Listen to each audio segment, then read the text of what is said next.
What's up, YouTube? It's your boy Nash here. Welcome back to the channel. Now before we get started with this week's episode of Yu-Gi-Oh's Biggest Issue, the road to 200 subs has now come to a close, and we are now on the road to 500 subs. Who knows, maybe we might hit 500 subs by the end of the summer.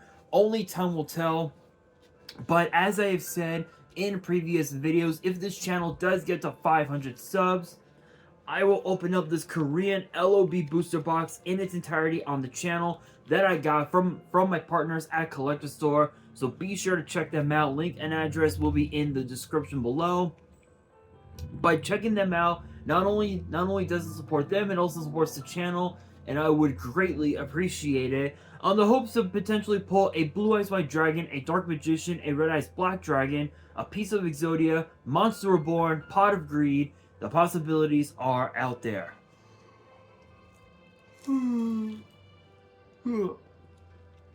Excuse me. However, if this channel gets to 1,000 subs, I will open up this first edition Toon Chaos box in its entirety on the channel that I also got from my partners at Collector Store, on the hopes to potentially pull a collector's rare out of the set, much similar to what I pulled out of my Genesis Impact box that I opened up last year, which is obviously this beautiful Beat Cop from the Underworld. This thing looks absolutely beautiful. Obviously, with all of the new dark-based decks that are going to be coming out into the format, this card is definitely going to be coming in quite handy. So definitely pick yourself up a few copies of a Troll and Toad or TCG player, depending on your preference. As for me, I'm going to be getting my copy graded, but I never really came up with a good opportunity to do so. But with that being said, if you guys want to see these boxes get opened, maybe you guys want more episodes of WWE's Biggest Issue. Maybe you guys want more episodes of Yu-Gi-Oh's Biggest Issue, deck profiles, card discussions, WWE topic videos, or maybe, just maybe, you guys want some premium live event predictions and results. Well, if you guys want all of that and more, my channel is the place to be. So if you guys are new to the channel, and I know that a lot of you guys are, because more than 80% of you guys are watching the content, but you guys aren't even subscribed. And to top it all off, we got to get more women to watch the content as well. So if you guys are watching the content, you like the content, and you want more of the content, but you guys have not subscribed as of yet, then make sure you guys do indeed subscribe to the channel, turn on the notification bell, smash that thumbs up button on this video, and as always, make sure you guys are following me on all of my social media. My ads will be in the description below, as will the info to my fan mail. It will also be in the description as well. And I want you guys to post in the comments below answering the question of the day, which I'm pretty sure that I've already done this. Excuse me, that I've already done this question already. But the question of the day is this: what would you consider to be the greatest old Yu-Gi-Oh set in Yu-Gi-Oh's history, and why? Let me know down in the comments below. And for this week's episode, this is going to be a bit of a controversial one, because a lot of people will say that one set needs to be reprinted. Some would say that another one deserves a reprint. And the reason for that is because of the fact that we just got the announcement that Konami is reprinting Light of Destruction, which obviously this is actually the first time, aside from sets like LOB, Metal Raiders, Spell Ruler, Pharaoh Servant, Dark Crisis, and of course Invasion of Chaos. Aside from those, this is the first time that Konami is taking an older booster box from 20 years ago and reprinting it in the standards of 2024, which honestly I think it's pretty cool. But at the same time, there are other sets that deserve that glory. And for this week's episode, I'm going to be talking about the top 10 10 booster sets that deserve a reprint, and some of them are going to be a little bit controversial. Some might be a bit obvious, but I think most of these, I think out of every single one, only one of these sets is a deck build set, and I believe that set definitely deserves a reprint. So I'm not gonna waste any time. I'm just gonna get straight into it. Kicking these off with number 10 is none other than Breakers of Shadow. The reason for this is because of the fact that when the set was first released all the way back in 2016, you had cards like Solemn Strike. You had cards like Cyber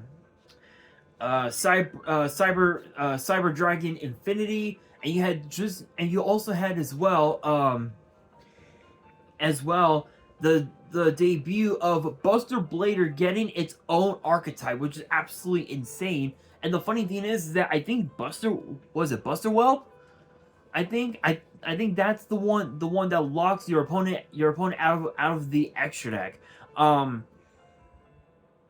Just those cards in general, plus like more than at least 20% of the holos that were in that set, each had their own value of at least 10 to about 30, 40, maybe even $100. In fact, I think when they announced the release of both Cyber Infinity and Solemn Strike, if my memory serves correct, I believe Solemn Strike was priced at a little over $80 or something like that, and then Cyber Dragon Infinity was a little over like $130 or something like that. So if you really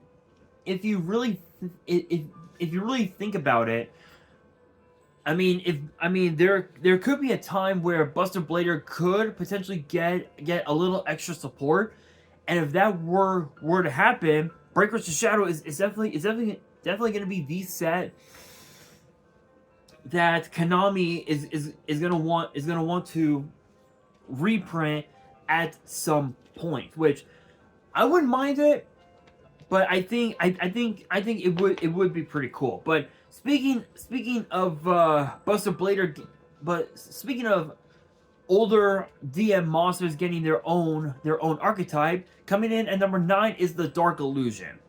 And it's not just because of the fact that Dark Magician was in the set. Think about this. Let's see. Think about this. Think about some of the cards that were in Dark Illusion that actually just completely made decks like full powered Pepe and a few other cards just absolutely horrendously broken. Cards like Magical Something. Literally, Magical Something. Funny, I know. Cards like, what else was in here? Performer Pal, Bubble Bow Wow, which, even, because I think that was like a one-of in the deck, if I remember correctly. You also had as well some DD support in the form of Savant Thomas and Savant Nicola. Plus you had as well Jack Atlas new cards as well. Even the Dark Magician cards like Magician of Dark Illusion, Magician's Rod. A lot of these cards you actually saw get played quite a bit. Even Metal Foes got released. Dynamist got a little and a support. Shiranui zombie support got new support. Excuse me. So it was pretty interesting, and it even also had the debut of none other than Fairy Tale Snow. Plus Plus, you even also had as well the Assault Blackwings as well that were in this set, which featured Sayo the Rain Hider, Sahaya the Rainstorm, and Onimaru the Divine Thunder, which Onimaru is a house. It is a house. Even cards like Tyrant, Red Dragon, Archfiend was also debuted in this set as well. So I could totally see this archetype, not this archetype, this set getting a reprint. This even also had as well cards like can't speak. Cards like Cosmic Cyclone, Pot of Desires, which both those cards, Cyclone was like a $50 card. I think like a $50 secret rare. Pot of Desires was like a $90, almost like a little over $100 card as a secret rare, which was pretty crazy. I believe this was also the set that gave us the Subterrors and the Spirals. So that was real fun. Paleo as well was in the set. So you had quite a few cards. So with Dark Magician having gotten new support over the last year and a half, it could be interesting to see. But with that being said, we move into number 8, and it is known as Elemental Energy. Why? I mean, it pretty much speaks for itself. The name speaks for itself. Think about this. Let's go to 2005. Elemental Energy. You had literally ultimate rares of Queen's Knight, Jack's Knight, and King's Knight. You had Elemental Heroes in this set.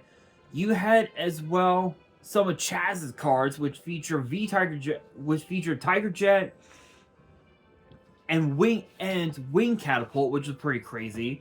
And this was also the set where the Dark World archetype actually debuted. And if you really think about it, the main Dark World monsters that you were using in a classic, like old school 2006 Dark World deck were Beige, Bro, Brawn, and I believe Silva.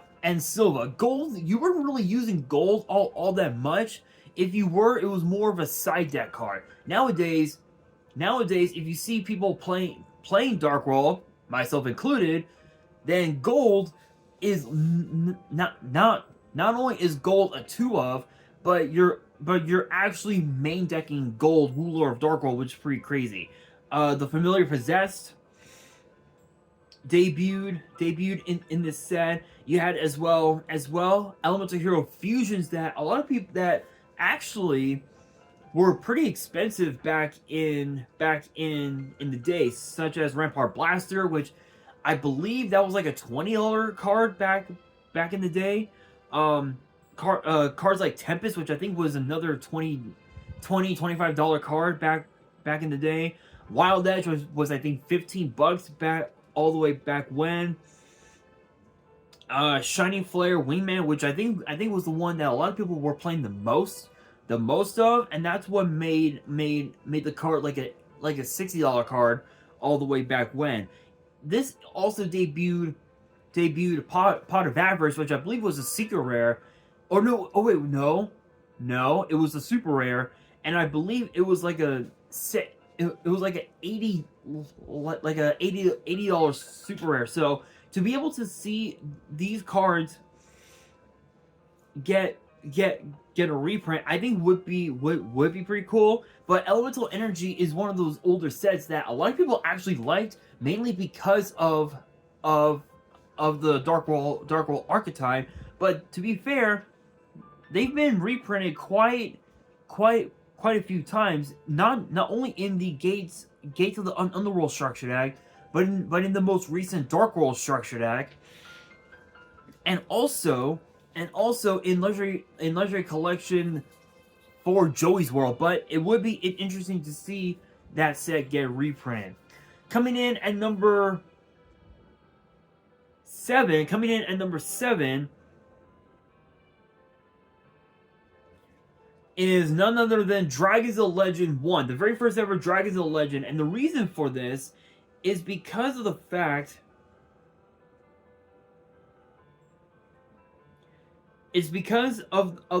that I truly believe Dragons of Legend is one of the most underrated sets of all time. Like 100%, my opinion, I believe it is an underrated set. The reason for that is because of some of the cards that were released in this set. You have cards like you have cards like Curry Bandit, which ideally was like a $40 Sega rare. Amulet Dragon, I think was like $25. Dark Magician Girl the Dragon Knight was like another $30 to $50. The Eye of Timaeus was like easily like a $10, $15 Sega rare back in the day. Cards like Guardian Eatos was, I believe, a $7 super rare, if I remember correctly, and then Guardian Dress Scythe was also like a $7 Sega rare. Guarded Treasure was like easily like $10 back in the day. Soul Charge, one of the most sought after super rares in the set, was easily $75 from what at least from what I remember anyway. From what I remember. You even also had as well just random cards like Mathematician, which was used in so many different FTK decks back then. This was an easily like $80. Mound of the Bound Creator. A lot of people didn't realize how good this card was until I think what was it, when the Egyptian gods got their own structure, if I remember. Oh wait, no. Oh wait, no. Maybe no. I think it wasn't until the trains first came out, and then people realized, oh shit, Mound is actually really good. But funny enough, you can also use this card with Malefic. I think with Malefics? Could use... No. It was Trains, Sacred Beast, and Egyptian Gods were like the 3 main archetypes they could use. And also Earthbound Immortal was also main decking Mount. Blackwing Steam the Cloak was like a $40 super rare back in the day. And just all in all, you had a lot of cards that were seen in the anime that you did not expect to see. Cards like Ring Up Magic Quick Chaos was like easily like 27, almost $30, which is pretty crazy. You had Ice and Fire Hands as well, which easily were like $50 together, which is crazy. You had a lot of really good ones. So I think, in my opinion, Dragons of Legend was so underrated just because of that reason. But with that being said, coming in at number 6. Coming in at number 6 is Duelist Revolution. Probably one of the most interesting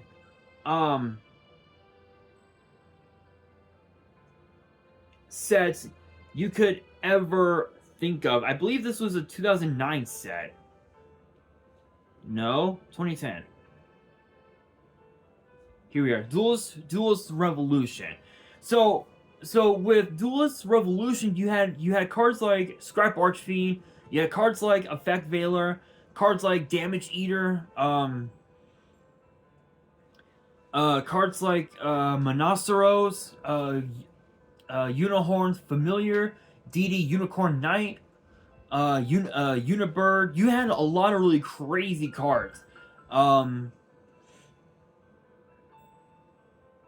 Especially Scrap Scrap Golem as a common, it was like a $20 common when it was first announced, which is crazy. The Naturias, excuse me, got a little added support. The Amazonas got a little extra new support as well. And then I think of all the cards that were in this set, the top 5 biggest most expensive cards that were in the set, I believe, were Horn of the Phantom Beast, Pot of Duality, Effect Veiler, and if I remember correctly, I think Scrap Dragon, and I believe Ultimate Axon Kicker were the main cards that you wanted out of the set. I think aside from that and Scrap Golem, I think each and every one of them combined was at least $200, which is absolutely insane. So I could definitely see Duelist Revolution getting a reprint. But as far as whether or not Konami would actually keep the banned cards in the set, I really don't see that happening. But it would be interesting to say the very least. But coming in at number 5 is none other than Generation Force. Actually a very interesting set. The reason being is because this was actually the debut of the Xyz monsters, and ideally, if you really think about it, there were only 1, 2, 3, 4, 5. There were only 6 Xyz monsters that were in this set. Number 17, Leviathan Dragon. Submersible Carrier Arrow Shark. Number 34, Terabyte. Wind Up Zenmeister. Leviar the Sea Dragon, and Tyrus Keeper of Genesis, which ideally that's 6. 1, 2, 3, 4, 5, 6. Yeah. So ideally that was only 6. And then you also had a 7th one in the form of Adrius, Keeper of Armageddon. So those were the only that one plus Steel Swarm Roach. So you had about 9, right? 1, 2, 3, 4, 5, 6, 7, 8. So you had 8 Xyz monsters, and you had quite a few fusions in here as well. Funny enough, I believe Mass Change was one of the biggest printings that Konami had ever done, and it ended up becoming a mistake because once we got the release of Mass Hero Dark Law in the Mass Hero Structure deck, yeah, it ended up being a huge pain in the ass, and even now, it's still a pain in the fucking ass. So obviously, this set, even still to this day, has a lot of good cards, especially cards like Wonder Wand. It's literally a Pot of Greed. You're literally running 3 copies of Pot of Greed off of Wonder Wand, which is absolutely insane. So this one, I could definitely see it getting a reprint. But as far as some of the other cards that were in the set, I really don't know. I don't know exactly what other cards people were going after, or actually I don't even remember whatsoever. I think maybe I think it was just the extra deck cards and some of the spells that were in the set. I think Star Changer, I think, was one of the main ones. But yeah, definitely Gen Force. It was a pretty interesting one. Now these next ones, now the final 4 are going to be very interesting, a little controversial, but this is my opinion. Coming in at number 4 is Rise of Destiny. Reason being, I don't even have to say anything else. Rise of Destiny was by far the most underrated set of all time. And I say that because of of the fact that cards like the Creator, cards like Mystics, cards like what else was in here? Let me see. Cards like the Stalos. What else was in here? The Koichi. A lot of these cards were all like at least $30 to $40, and actually, funny enough, some of the ultimate rares were also like at least $30 to $60 back in the day. And there's even also a trap card in this set that's essentially a floodgate that people are still sleeping on to this day. It's known as Zing Zang Ho. Obviously, I've talked about that card countless times, but basically you activate the card by selecting two set back row, and those cards cannot be activated whatsoever. It's a floodgate. It even also debuted as well cards like Monster Reincarnation, Machine Dude, which I believe Machine Dude was easily a $20 rare when it was released, but if you pulled it as an ultimate rare, I believe it was easily like 50 to $60. So I could definitely see Rise of Destiny getting a reprint. But coming in at number 3, Labyrinth of Nightmare.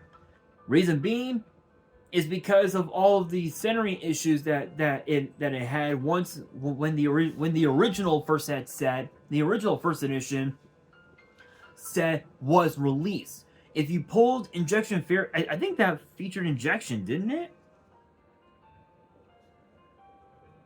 I believe so. Let me go 2003. Labyrinth of Nightmare. I believe this is the one that gave us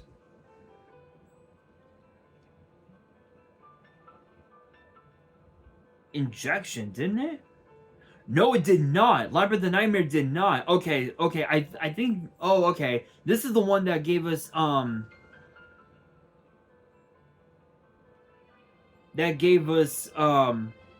Gemini Elf. So I was thinking Legacy of Darkness. That was the one that gave us the centering issues. But Labyrinth of Nightmare was also another one of the sets that was very weird. It had a lot of there were some centering issues with a few cards, but this set was incredibly crazy. Gemini Elf, literally the first ever 1900 beat stick in the game's history, making it one of the strongest 4-star monsters of all time.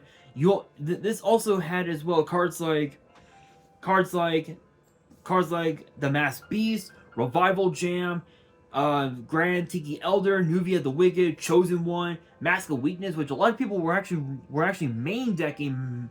Were actually side decking Mask of Weakness during the days of Chaos format. Mask of Dispel, which was a pretty crazy one. Mask of the Curse, which was literally a main deck.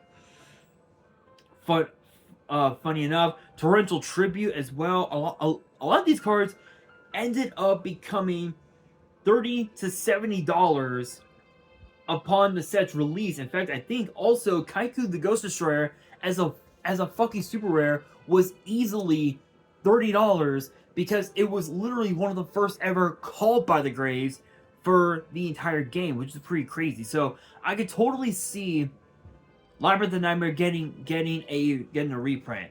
But coming in at number 2 is Starstrike Blast. The reason for Starstrike Blast is mainly because of what was in the set. Go here, 2010. Here we are. So this set, you had cards like Swift Scarecrow. You had cards like, let's see here, Extra Veiler. You had as well Glow Up Bulb, which I believe Glow Up Bulbs upon the set's release was like $60. I think if I remember correctly. Scrap Searcher, I think was like one of the main cards that you were running. Shooting Star Dragon, Formula Dragon. I think Formula Dragon was like one of the main, like one of the main monsters that everybody was chasing for because of the fact that it would make it easier to summon Shooting Star Dragon, which is kind of hilarious. Scrap Twin Dragon was like another one of the main ones that everybody wanted. So, and also too, Skullmeister, Droll Lockbird. A lot of people didn't realize how crazy Droll Lockbird and Skullmeister would be until they were in decks that would basically force your opponent to do something. So this one definitely worth being reprinted. Now for the number 1 spot, and if you haven't figured it out, it is Strike of Neos. I don't think I need to say anything else about Strike of Neos except Air Neos needs a reprint. So yeah, that's pretty much it. But not only that, Strike of Neos, such an underrated set, and you guys had seen my blooper opening of the Korean box that I opened, so definitely check that out if you haven't already. But what I find so interesting is that this set gave us literally the last of the Dark World support cards that we were missing until we got the Dark World structure deck, in which case we ended up getting extra support. So we had cards like Rainbow, we had Cocky, we had Grand, we even also had as well cards like DD Crow, which I think was a rare and an ulti back then, which even the rare was still like $20, which is insane. But again, Air Neos was like the main card that everybody wanted, and to be honest, we weren't expecting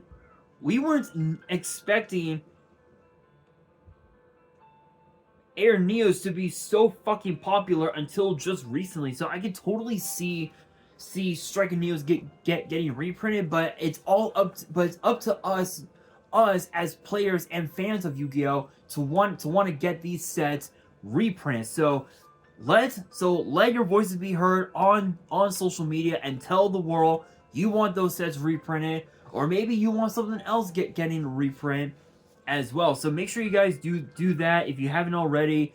I, for one, am definitely gonna be talking about it on X. Maybe you might see a post. You might see a post, but you guys will have to wait and see. But with that being said, guys, that will do it for this week's episode of Yu-Gi-Oh's Biggest Issue. Hopefully you guys enjoyed. If you did, make sure you guys smash that thumbs up button. If you guys are new to the channel and you guys want more episodes of Yu-Gi-Oh's Biggest Issue in the future, then make sure you guys subscribe to the channel, turn on the notification bell, and follow me on all of my social media. My ads will be in the description below, as will the info to my fan mail. It will also be in the description as well. And on that, this is your boy Nash, signing out.